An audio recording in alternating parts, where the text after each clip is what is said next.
लेकिन जब तक तो आपको वो रिकमेंड करती थी उस वक्त तक तो आपको कोई कीड़े नजर नहीं आए। अब चूंकि उन्होंने बाद में आपके ऊपर से सरपरस्ती का हाथ उठा लिया तो फिर आपने अब मुंह नहीं जुबान मुंह में नहीं डाल रहे। तो बिस्मिल्लाहिर्रहमानिर्रहीम। अस्सलाम वालेकुम नाज़रीन कराम, मैं हूं अब्दुल बासित स्वाति और आप देख रहे हैं मेरा डिजिटल चैनल। नाज़रीन कराम, पहले आप ये वीडियो देखिए, फिर इस पर अपना रिएक्शन देते हैं और डिटेल में बात करते हैं। होता है, लेकिन जब तक तो आपको वो रिकमेंड करती थी उस वक्त तक तो आपको कोई कीड़े नजर नहीं आए।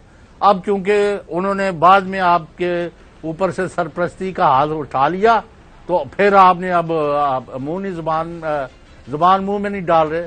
तो ये कोई फेयर बात है? मैं तो वैसे ही पूछ रहा हूँ। चलें डॉक्टर साहिबा, चूंकि आप वो आपके उस्ताद मोहतरम हैं, इसका जवाब जरा ले लें। अच्छा और मैं अल्लाह को हाजिर नाजर जान के हल्फिया ये कहती हूँ कि मेरे SPM बनने से पहले और SPM बनने के बाद तक कोई एक मीटिंग मेरी बुशरा बीबी से हुई हो, स्वाय इसके कि जिस दिन वजीर आजम हाउस में उन्होंने हलफ बर्दारी की तकरीब में शिरकत की।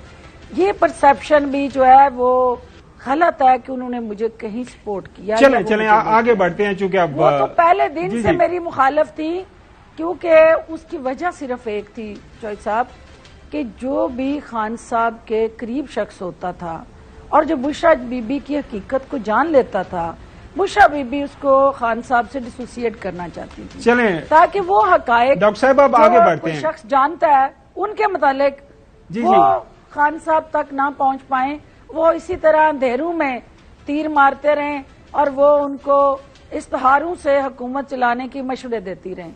तो ये वो मेरा कसूर था कि मैं खान साहब को सच बताती थी। अच्छा। और वो सच्चाई जो थी खान साहब सुनने के लिए अच्छा तैयार नहीं थे। चले आगे बढ़ते हैं, आगे बढ़ते हैं। अच्छा डॉक्टर साहिबा, आपके साबिका कुलीग और गवर्नर पंजाब साबिका के अब वो PTI छोड़ के वो एक और पॉलिटिकल पार्टी को प्यारे हो गए हैं, काफ लीग का वो हिस्सा है चौधरी सरवर साहब, चौधरी मोहम्मद सरवर साहब। मैं सर मुझे पता है वो हमारे राही बरादरी से तल्लुक है, मैं कितनी बेअदबी तो मैं कर ही सकता। अच्छा आगे बढ़ते हैं।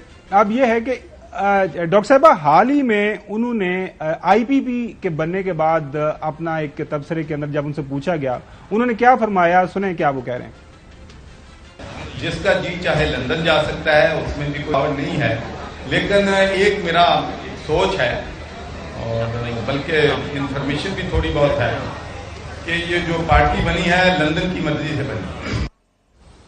अब इसके ऊपर थोड़ी सी रोशनी डालिएगा डॉक्टर साहिबा कि ये जो पार्टी बनी है, ज्यादा पान रोशनी। अच्छा, उन्होंने बड़ा बड़ा चार्ज लाया। अच्छा कि ये जो पार्टी बनी है ये लंदन की मर्जी से। अब लंदन के अंदर बहुत सारे जो है वो नवाज शरीफ ने बनवाई है, ताकत के मराकज है। आप ऐसे जो साहब डायरेक्ट भाई नवाज शरीफ ने बनवाई है, उन्होंने ये कहा। चले डॉक्टर साहब से पूछ लेते हैं। जी डॉक्टर साहिबा, ओवर टू यू। देखिए जी, पहली बात तो ये है कि ये जो परसेप्शन बिल्ड की गई या तासर देने की कोशिश की गई दानिस्ता और गैर दानिस्ता कि किसी हम जमात का कोई B टीम या उसकी साथ अलाइनमेंट में ये पार्टी मार्ज़ वजूद में आई है, मैं जिम्मेदारी से इस पूरे बयानी की सख्ती से तरदीद करती हूँ।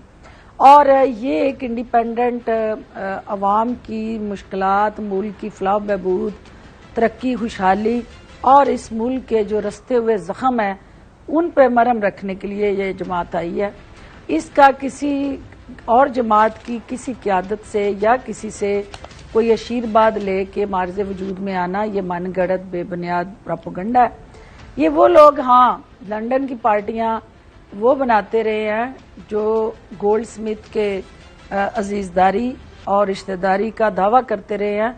इस पार्टी का तो कोई रिश्तेदार किसी ऐसी फैमिली में ना उसकी कोई शादी हुई है और ना कहीं मखसूस यहूदी लॉबी उसकी पैरोकार है।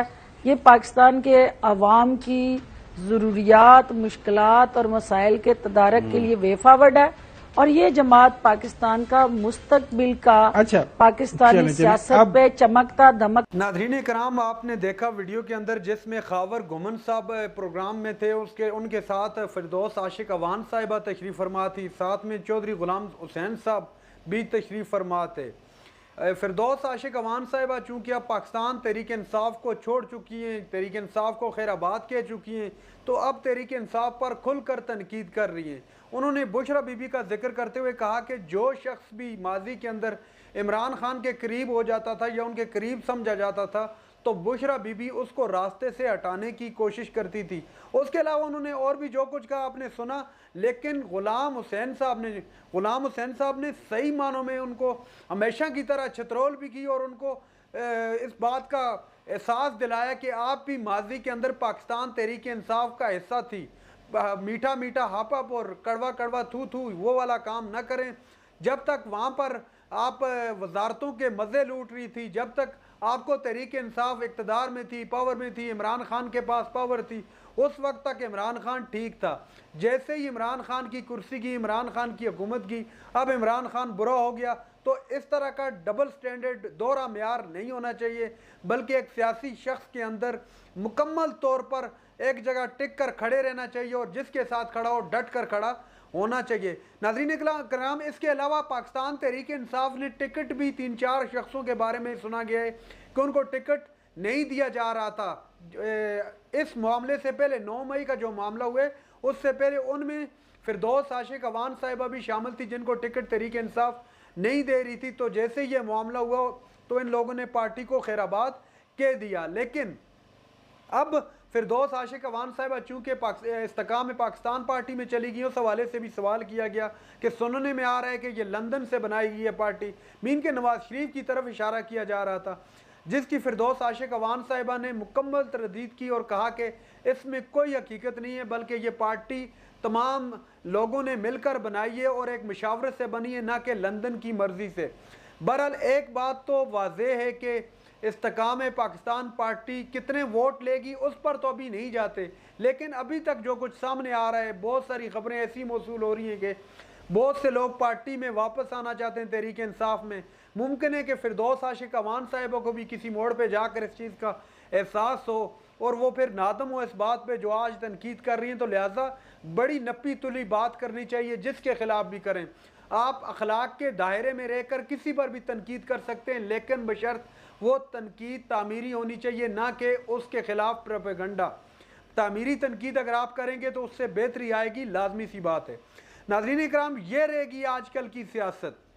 क्या कहा जा सकता है इस तरह की सियासत के बारे में? जो आजकल मुल्क की सूरत हाल है, जो हमारी इकॉनमी की कंडीशन है, ऊपर से इलेक्शन के बारे में ये कहा जा रहा है हो जाएंगे, नहीं हो रहे, कुछ उसमें क्लियरिटी अभी तक नहीं आ सकी कि इलेक्शन होंगे या नहीं होंगे। एक IMF ने किस्त भी अभी तक रिलीज़ नहीं की। मुल्क के अंदर महंगाई के एक तूफ़ान बरपा है, तो इन हालात को कंट्रोल करना मेरे ख्याल से किसी भी हुकूमत के लिए पॉसिबल नहीं होगा उस वक्त तक जब तक आप मुज़ाकरात करने के बाद नया इलेक्शन नहीं करवाएंगे, नया मैंडेट जब तक नहीं आएगा। नाज़रीन इकराम, ये थी आज की हमारी वीडियो। चैनल पर जो नए चैनल को सब्सक्राइब कर लें। अगली वीडियो तक के लिए अल्लाह हाफिज़।